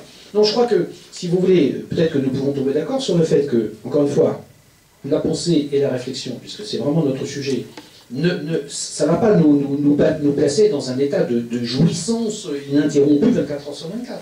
Hein, on est bien d'accord là-dessus. Mais simplement, c'est mieux quand même de penser et de réfléchir que le contraire. C'est vraiment ce qui nous permet d'être en accord avec nous-mêmes, c'est vraiment ce qui fait notre humanité, et c'est à mon avis, comment dire, je ne veux pas utiliser les grands mots, mais c'est ce qui est quand même beaucoup plus digne Je crois que le propre de l'homme, c'est quand même la réflexion. C'est comme, je ne sais pas ce que vous en pensez, mais le progrès, par exemple, de l'inculture, quand même, dans notre société, la pratique systématique du divertissement, ce que Finkielkraut appelle l'hilarité générale. Enfin, vous avez vu les programmes télévisés aujourd'hui, les gens qui gagnent le plus d'argent, ce sont des gens qui se qualifient de snipers, ce sont des bouffons, ce sont des gens dont le gagne-pain consiste à humilier les invités sur le plateau d'émission, etc., en se moquant d'eux, en faisant des jeux de mots ridicules, enfin, etc. Enfin, c'est quand même affligeant. Vous voyez ce que je veux dire? Là, c'est la négation de la réflexion et de la culture. Bonnes émissions en France par rapport aux pays anglo-saxons. Oui, bien sûr, bien sûr. Oui, mais oui, ça pourrait être pire, effectivement. Ça, vous avez raison. Oui. On voit toujours le vase à moitié plein. Oui. Non, mais simplement, dans un pays comme la France, si vous voulez, qui est quand même un pays de tradition culturelle, de réflexion, et d'ailleurs, la plupart des pays étrangers, ou des intellectuels à l'étranger, reconnaissent que la France est un pays de culture. Hein, moi, je me plains parce que je suis français, mais c'est vrai que les Américains, ou les Anglais, ou d'autres, ou les Allemands, enfin peut-être un peu moins d'ailleurs, mais reconnaissent que c'est le pays, c'est pas seulement un pays des droits de l'homme, tout ce qu'on veut, mais c'est aussi un pays, effectivement, de culture, bien sûr. Ça, il faut aussi en prendre conscience. Maintenant, c'est aussi parce que c'est un pays de culture qu'on n'a pas le droit de brader cette culture. Et ça, c'est un autre débat. Sur le thème de la conscience du bonheur, je crois que c'est Alain qui disait « Demandez-vous si vous êtes heureux et déjà vous ne l'êtes plus ». Oui. Et je me demande aussi, parmi éventuellement les personnes présentes, combien de gens se sont dit, durant leur vie, je suis heureux. Est-ce que vraiment on a pleinement la conscience d'être heureux ou est-ce qu'on vit? Et qu'au moment où il arrive un événement, un pépin, oui, voilà, on se dit, ah ben tiens, j'étais en bonne santé, maintenant je ne le suis plus, ou j'avais ceci, je ne l'ai plus. C'est quand on perd un certain acquis que, en fait, le bonheur se révèle de façon plus ou moins négative. Ouais. Et par ailleurs, donc toujours dans le cadre de la conscience, et peut-être dans l'esprit de ce que vous venez d'évoquer, vous avez souvent cité Sartre, et je voulais revenir un peu sur le problème de la conscience. Quand Sartre dit « la conscience est ce qu'elle n'est pas et n'est pas ce qu'elle est », dans la mesure où nous sommes, a priori, notre conscience est un sac vide et son existence n'est révélée que par le fait qu'elle soit conscience de quelque chose. Et on retrouve la démarche positive que vous avez évoquée dans votre troisième partie, puisque c'est bien par le travail et par la recherche de l'objectivation de cette conscience qu'on arrive à progresser et à essayer de devenir soi-même et d'évoluer. Oui, tout à fait. Mais merci de cette remarque, qui n'est pas une question, mais tout ce que vous dites est exact, évidemment. Et ce qui est intéressant, si vous voulez, d'ailleurs, on dit de Sartre que c'était un philosophe engagé, entre guillemets, bon, cette théorie de l'engagement, et là, en effet, pour nous rappeler, quel que soit l'objet de cet engagement, hein, après on peut discuter, mais là, pour nous rappeler, en effet, qu'une des manières de réussir notre vie et d'être en accord avec nous-mêmes, etc., c'est en effet de nous engager, c'est-à-dire de faire des choses. La seule chose qui compte, c'est ce que nous faisons, d'une certaine façon. C'est pas de fantasmer toute sa vie sur ce qu'on aurait pu faire, hein, sur ce qui aurait été bien si j'avais fait ceci ou cela. Ben oui, mais ça, bien sûr, on peut passer du temps comme ça à rêver de ce qu'on aurait fait. Mais ce qui compte, c'est ce qu'on a fait. Et d'autre part, juste un mot aussi pour revenir sur ce que vous avez dit, c'est très important. La formule sartrienne, bon, ben, les non-philosophes trouvent que c'est du jargon, mais en réalité elle est très profonde. C'est-à-dire que Sartre dit, l'homme, ce qu'il appelle le pour soi, enfin l'homme de la conscience, l'homme est ce qu'il n'est pas et n'est pas ce qu'il est. Effectivement, alors c'est pas du tout un jeu de mots, hein, l'homme, ça veut dire que nous ne sommes jamais, dans une identité à soi. Par exemple, cette table, je peux dire que cette table, elle est table. Elle n'est rien d'autre que ce qu'elle est. Elle n'a pas le choix. Elle ne pourra jamais être autre chose que ce qu'elle est. Hein, c'est ce qu'il appelle l'en-soi. C'est des choses matérielles, elle est massive, opaque, impénétrable, tout ce que vous voudrez, c'est la matière. Or, on ne peut pas dire de l'homme qu'il est homme, comme on dit de cette table qu'elle est table. C'est-à-dire que l'homme est ce qu'il n'est pas, c'est-à-dire qu'il ne coïncide pas avec lui-même. Pourquoi? Justement, je l'ai dit tout à l'heure, parce qu'il est toujours en avant de lui-même, parce qu'il rêve, parce qu'il imagine, parce qu'il projette, parce qu'il se nie lui-même aussi. Je réfléchis. Prenons un exemple très simple. J'ai fait quelque chose, je me suis comporté d'une certaine manière la semaine dernière ou il y a 6 mois par exemple. Et puis il se trouve que j'ai honte de la façon dont je me suis comporté. Tout à l'heure j'ai parlé des mauvaises pensées, la mauvaise conscience, le sentiment de culpabilité, etc. C'est quand même très intéressant tout ça. Les sentiments comme le regret, comme le remords, comme le repentir. Qu'est-ce que ça veut dire ça? Ça veut dire que quand j'agis, je ne suis pas entièrement dans mon action, puisqu'il se peut que le lendemain, ou 8 jours après, ou peut-être d'ailleurs la nuit qui va suivre mon action, je gamberge, comme on dit, je réfléchis, et je me dis, tiens, là, tu t'es pas bien conduit, mon petit vieux, tu t'es conduit comme un salaud, si vous me permettez l'expression. Ça nous arrive, ça. Bon, et qu'est-ce que ça veut dire, ça? Ça veut dire que je ne suis pas, je ne suis pas ce que je suis. Je suis constamment en décalage, je suis constamment à distance par rapport à moi-même. Et vous? Je porte un jugement, je suis à la fois le procureur et l'accusé. Hein, ce que le philosophe Kant appelle le tribunal de la raison, le tribunal de la conscience. Je comparais constamment devant moi-même. C'est pas tellement aux autres, finalement, que j'ai des comptes à rendre. Bien souvent, c'est à moi-même. Je me fais une certaine idée de moi-même, je suis plus ou moins content de moi. Remarquez, il y a des gens qui sont toujours très contents d'eux, hein, quoi qu'ils fassent. Mais peut-être qu'ils sont pas loin de l'imbécile heureux que j'évoquais tout à l'heure. Mais sinon, vous avez affaire à quelqu'un qui va constamment revenir sur ce qu'il est et sur ce qu'il fait. Et je ne suis que ce que je fais, encore une fois. Ça, c'est vrai que c'est une intuition sartrienne qui, je crois, est juste. Ma vie se définit à travers mes actes. Ce ne sont pas mes déclarations d'intention. Tout le monde peut faire des longs discours dans la vie, c'est très facile. Si on est un bon orateur, on peut faire de longs discours et amuser la galerie, n'est-ce pas? La question, c'est ce que je fais concrètement. Dans quelque domaine que ce soit, d'ailleurs, hein, quel que soit, par ailleurs, mon domaine d'investigation, qui peut être très, très humble, très modeste. Hein. C'est évident que les gens qui ont un métier, par exemple, qui les amène à je ne sais pas, à amoindrir ou à la souffrance des autres, par exemple, c'est un métier absolument admirable. Bon, on ne va pas en faire des stars, hein, évidemment, c'est pas des footballeurs, ils ne gagnent pas 1,5 million par mois, mais bon, mais ce sont des gens qui vont sauver la vie, qui vont apporter effectivement du bonheur à quelqu'un et dont la vie aura un sens extraordinaire. Et ils auront vraiment été utiles.